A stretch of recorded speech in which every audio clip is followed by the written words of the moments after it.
দেখেন এই পেট্রোল পাম্পের পাশে আইসা দেখেন কত সুন্দর একটা জায়গা। সম্ভবত এই জায়গায় হালকা পাতলা একটু ঘনবসতি হইব। এই সাইড দিয়ে হয়তো বা কিছু হালকা পাতলা ঘর বাড়ি আছে সম্ভবত। জায়গাটা মানে বেশ সুন্দর লাগলো আমার কাছে।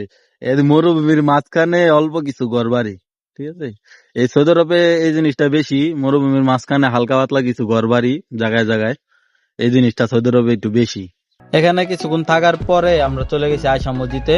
এখান থেকে আয়শা মসজিদে যাওয়ার মাঝামাঝি একটা জায়গার পরে, যেটার নাম হচ্ছে তায়েব, সেখানে আমরা এমন কিছু দেখছি যেটার জন্য আমরা কখনোই এক্সপেক্ট করি নাই। আমি কখনো ভাবতেও পারি নাই যে এটা দেখতে পাবো। সেটা যদি দেখতে হয় তাহলে আপনাদের একটা কাজ করতে হবে। আপনারা যদি ফেসবুক থেকে হন তাহলে পেজটা ফলো করে দিবেন, আর যদি ইউটিউব থেকে হন তাহলে চ্যানেলটা সাবস্ক্রাইব করে দিবেন, কারণ ওইটা আসতেছে এর পরের ভিডিওতে। কেননা এক ভিডিওতে এত কিছু দেখানো কখনোই সম্ভব না। তো এর পরের ভিডিওতে তায়েফের ভিউ সহ, মক্কা মদিনা ঘোরা সহ, হজ করা সহ সম্পূর্ণ কিছু দেখানো হবে। তো অবশ্যই পেজ থেকে হলে পেজটা ফলো করে দিবেন, আর যদি ইউটিউব চ্যানেল থেকে হন অবশ্যই ইউটিউব চ্যানেলটা সাবস্ক্রাইব করে দিবেন। আর আজকের মতো আমাদের ভিডিওটা এতটুকুই। তো দেখা হচ্ছে নেক্সট কোনো ভিডিও।